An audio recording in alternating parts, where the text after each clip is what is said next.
Hello friends, मेरा नाम श्रवण है और स्वागत है आपका मेरे YouTube channel smart city guide में। जैसा कि आपने अंडर कंस्ट्रक्शन एयरपोर्ट के पार्ट 1 में हमारे देश के 5 निर्माणाधीन एयरपोर्ट्स के बारे में जानकारी प्राप्त की थी। एयरपोर्ट के पार्ट 1 वीडियो में मैंने इन सभी 5 एयरपोर्ट्स को कवर किया हुआ है। पार्ट 1 का लिंक नीचे डिस्क्रिप्शन में दिया गया है। इस वीडियो के बाद आप उसको भी देख सकते हैं। क्योंकि हमारा देश काफी विशाल है और भारत की एविएशन मार्केट 16.3% सालाना की दर से ग्रो कर रही है, ऐसे में हमारे देश में 5 से ज्यादा new domestic and international airports की आवश्यकता है। और सबसे अच्छी बात, वर्तमान में हमारे देश में बहुत सारे एयरपोर्ट्स पे निर्माण कार्य चल रहा है और कुछ एयरपोर्ट्स प्रस्तावित भी हैं। तो आज की इस वीडियो में बात करेंगे हमारे देश के टॉप 10 अपकमिंग एयरपोर्ट्स के बारे में, जो आने वाले 5 वर्षों के दौरान बनकर तैयार हो जाएंगे। इसमें से कुछ एयरपोर्ट्स निर्माणाधीन है और कुछ प्रस्तावित है। अगर वीडियो अच्छा लगे तो लाइक करें और मेरे चैनल को सब्सक्राइब नहीं किया है तो प्लीज जरूर सब्सक्राइब करें। चलिए इस एयरपोर्ट पार्ट 2 वीडियो को शुरू करते हैं। नंबर 10 पे बात करते हैं छिंदवाड़ा एयरपोर्ट के बारे में, जिसका निर्माण मध्य प्रदेश राज्य में किया जाएगा।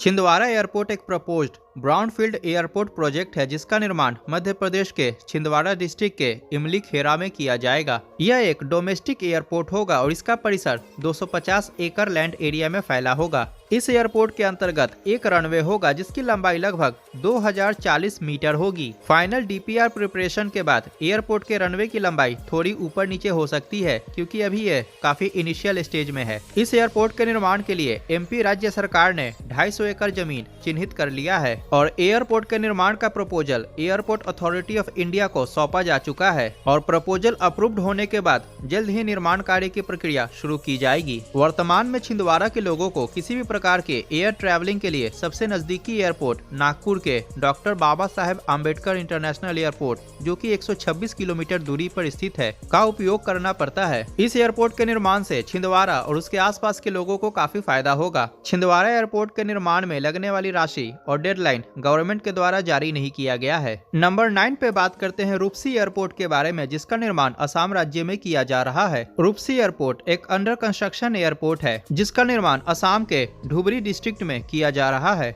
यह एयरपोर्ट एक डोमेस्टिक एयरपोर्ट होगा और इसका परिसर 337 एकड़ लैंड एरिया में फैला होगा और इस एयरपोर्ट की समुद्र तल से ऊंचाई या एलिवेशन 40 मीटर होगी। रूपसी एयरपोर्ट में एक रनवे होगा जिसकी लंबाई 1829 मीटर होगी। यह एयरपोर्ट स्ट्रेटेजिकली भी हमारे देश के लिए काफी महत्वपूर्ण है, क्योंकि बांग्लादेश, भूटान और चाइना की बॉर्डर इस एयरपोर्ट से ज्यादा दूर नहीं है और इस एयरपोर्ट के कारण नॉर्थ ईस्ट, इसके साथ ही भूटान में भी पर्यटन के क्षेत्र को बढ़ावा मिलेगा। इस एयरपोर्ट के कारण टूरिस्ट भूटान की इंट्री सिटी फुंटशोलिंग तक काफी आसानी से पहुंच पाएंगे। इसके साथ ही रूपसी एयरपोर्ट के कारण बागडोगरा इंटरनेशनल एयरपोर्ट से ट्रैफिक लोड भी रिड्यूस होगा। यह एयरपोर्ट पूरी तरीके से बनकर तैयार हो चुका है और उम्मीद है कि जनवरी 2021 में ऑपरेशनल हो जाएगा एवं इसके निर्माण में लगभग 69 करोड़ रुपए खर्च किए गए हैं और इसका निर्माण कार्य फरवरी 2019 में शुरू हुआ था। इस एयरपोर्ट का निर्माण गवर्नमेंट ऑफ इंडिया की उड़ान स्कीम के अंतर्गत किया गया है। नंबर 8 पे बात करते हैं होलोंगी एयरपोर्ट के बारे में, जिसका निर्माण अरुणाचल प्रदेश स्टेट में किया जा रहा है। इस एयरपोर्ट को ईटानगर एयरपोर्ट के नाम से भी जाना जाता है।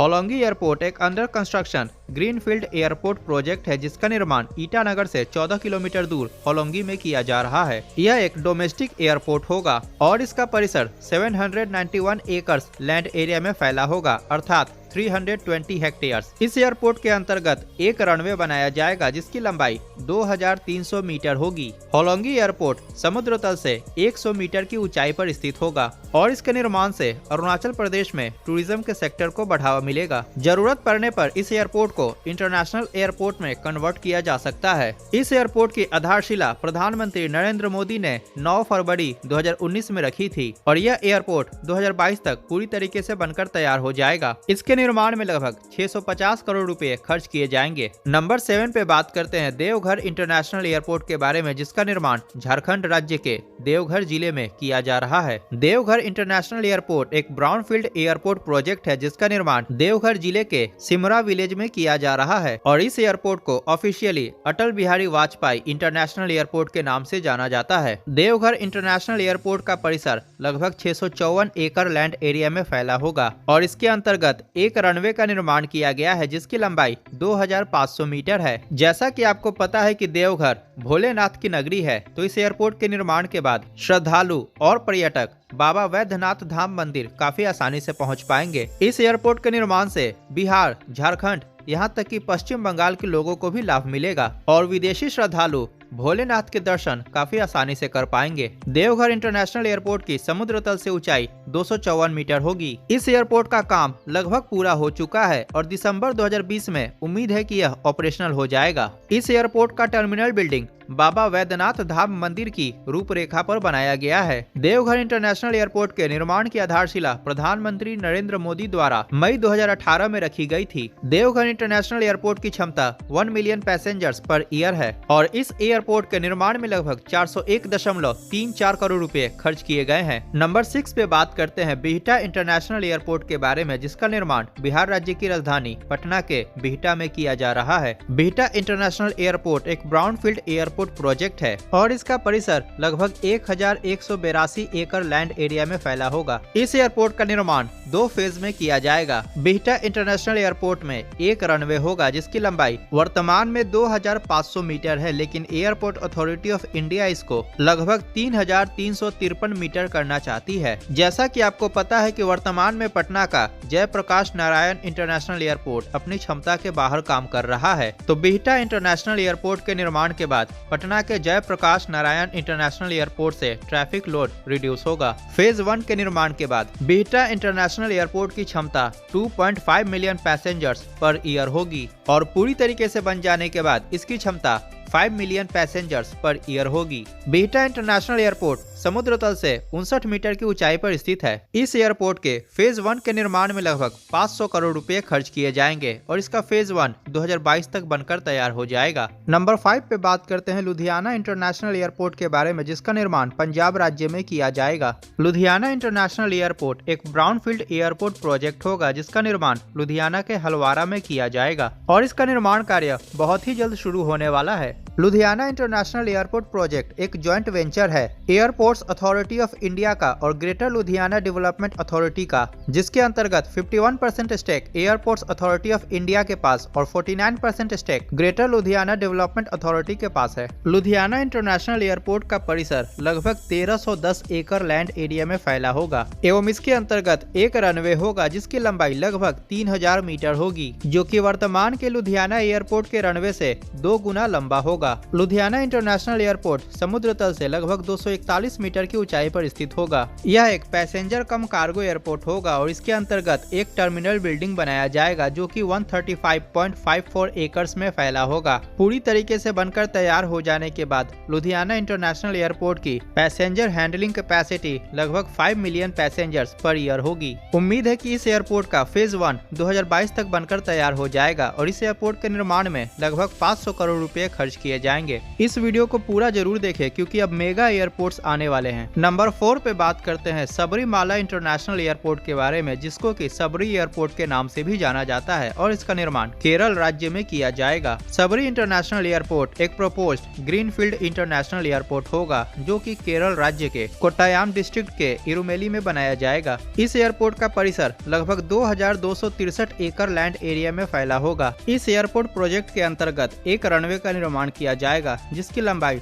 लगभग 3000 मीटर होगी। अभी इसका डीपीआर तैयार किया जा रहा है, तो फाइनल रनवे की लेंथ डीपीआर तैयार करने के बाद ही पता लग पाएगी। इस एयरपोर्ट के निर्माण से सबरीमाला टेम्पल पहुंचने वाले श्रद्धालुओं को काफी लाभ होगा। इस एयरपोर्ट की लोकेशन थिरुवनंतपुरम से 136 किलोमीटर और कोच्चि से 113 किलोमीटर की दूरी पर है। अतः इस एयरपोर्ट के निर्माण से कोट्टायम, पत्थनामथिट्टा, अलापुट्टा और इडुक्की जिले के लोगों को फायदा होगा और केरल राज्य में टूरिज्म के सेक्टर को भी बढ़ावा मिलेगा। इस एयरपोर्ट की feasibility report Kerala state industrial development corporation द्वारा तैयार किया गया है और यह केरल राज्य सरकार का प्रोजेक्ट है। इस एयरपोर्ट के निर्माण में लगने वाली राशि का अभी कोई अनुमान नहीं है क्योंकि इसका डीपीआर तैयार किया जा रहा है और जहां तक एस्टिमेटेड डेडलाइन का सवाल है तो सबरीमाला इंटरनेशनल एयरपोर्ट उम्मीद है कि 2024 या इससे पहले बनकर तैयार हो जाएगा। नंबर 3 पे बात करते हैं भोगापुरम इंटरनेशनल एयरपोर्ट के बारे में, जिसका निर्माण आंध्र प्रदेश स्टेट में किया किया जाएगा। भोगापुरम इंटरनेशनल एयरपोर्ट एक under construction greenfield airport project है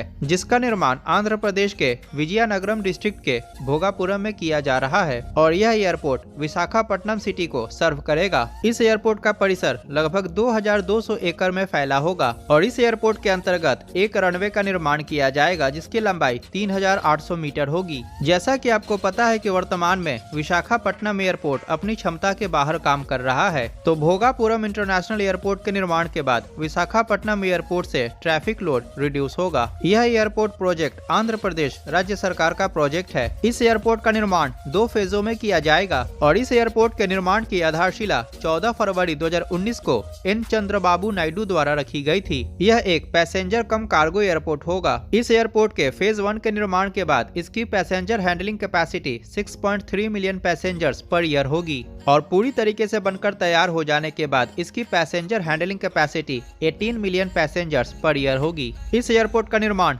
GMR ग्रुप द्वारा किया जा रहा है और GMR ग्रुप इस एयरपोर्ट को ऑन एंड ऑपरेट करेगी। भोगापुरम इंटरनेशनल एयरपोर्ट का फेज 1 2023 में बनकर तैयार हो जाएगा। इस एयरपोर्ट के दोनों फेजों के निर्माण में कुल मिलाकर 4200 करोड़ रुपए खर्च किए जाएंगे। नंबर 2 पे बात करते हैं न्यू चेन्नई श्री पेरम्बदूर एयरपोर्ट के बारे में जिसका निर्माण तमिलनाडु राज्य में किया जाएगा। New Chennai Sriperumbudur international airport एक प्रपोज्ड ग्रीनफील्ड एयरपोर्ट प्रोजेक्ट है जिसका निर्माण चेन्नई के श्री पेरम्बदूर में किया जाएगा और यह चेन्नई का सेकंड इंटरनेशनल एयरपोर्ट होगा। इस एयरपोर्ट का परिसर लगभग 4823 एकड़ लैंड एरिया में फैला होगा और इस एयरपोर्ट के अंतर्गत 4 रनवे बनाए जाएंगे। रनवे की लेंथ अभी फाइनल नहीं है। इस एयरपोर्ट का निर्माण एयरपोर्ट अथॉरिटी ऑफ इंडिया द्वारा किया जाएगा। इस एयरपोर्ट के निर्माण से वर्तमान के चेन्नई इंटरनेशनल एयरपोर्ट से ट्रैफिक लोड रिड्यूस होगा क्योंकि आने वाले कुछ वर्षों में चेन्नई इंटरनेशनल एयरपोर्ट अपने सैचुरेशन पॉइंट पर पहुंच जाएगा। Chennai Sriperumbudur international airport की क्षमता 60 मिलियन पैसेंजर्स पर ईयर होगी। उम्मीद है कि इसके फेज 1 के निर्माण का कार्य वर्ष 2021 में शुरू होगा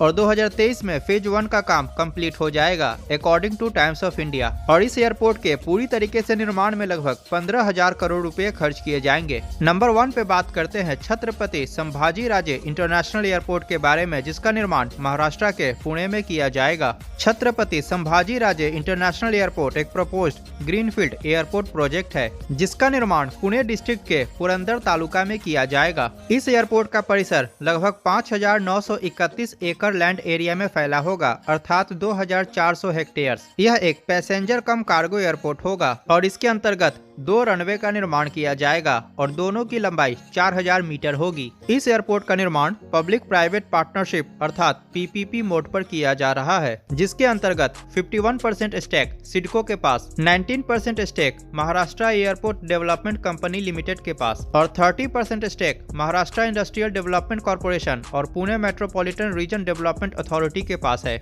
इस एयरपोर्ट को city and industrial development corporation own करेगी, Maharashtra airport development company operate करेगी और Chhatrapati Sambhaji Raje international airport Pune metropolitan area को सर्व करेगा। इस एयरपोर्ट की समुद्र तल से ऊंचाई 694 मीटर है। इस एयरपोर्ट के निर्माण की घोषणा अक्टूबर 2016 में देवेंद्र फडणवीस द्वारा किया गया था और उम्मीद है कि इसका निर्माण कार्य बहुत ही जल्द शुरू किया जाएगा। इस एयरपोर्ट के निर्माण से पुणे के वर्तमान एयरपोर्ट से ट्रैफिक लोड रिड्यूस होगा क्योंकि वर्तमान का पुणे इंटरनेशनल एयरपोर्ट अपनी क्षमता के बाहर काम कर रहा है। छत्रपति संभाजी राजे इंटरनेशनल एयरपोर्ट की passenger handling capacity 20 million passengers per year होगी और जरूरत पड़ने पर इसको 50 मिलियन पैसेंजर्स पर ईयर तक इंक्रीज किया जा सकता है। इस एयरपोर्ट के निर्माण में लगभग 14,000 करोड़ रुपए खर्च किए जाएंगे और यह एयरपोर्ट 2024 तक ऑपरेशनल हो जाएगा। तो ये था हमारे देश के टॉप 10 अपकमिंग एयरपोर्ट्स के बारे में जानकारी। इतना ही नहीं, इन नए एयरपोर्ट्स के अलावा भी हमारे देश के बहुत सारे एग्जिस्टिंग एयरपोर्ट्स को अपग्रेड करने का काम चल रहा है और उनके टर्मिनल बिल्डिंग्स का एक्सपेंशन किया जा रहा है और इनके कारण हमारे देश के एविएशन सेक्टर को बूस्ट मिलेगा। एयरपोर्ट के पार्ट 1 को देखना चाहते हैं तो आपकी स्क्रीन पर दिए गए थंबनेल या आइकन को क्लिक करके पार्ट 1 को जरूर देखें। अगर वीडियो अच्छा लगा हो तो प्लीज लाइक करें और मेरे चैनल को अभी तक सब्सक्राइब नहीं किया है तो सब्सक्राइब करके बगल के बेल आइकन को जरूर से प्रेस कर ले। मिलते हैं अगली वीडियो में। नमस्कार, जय हिंद।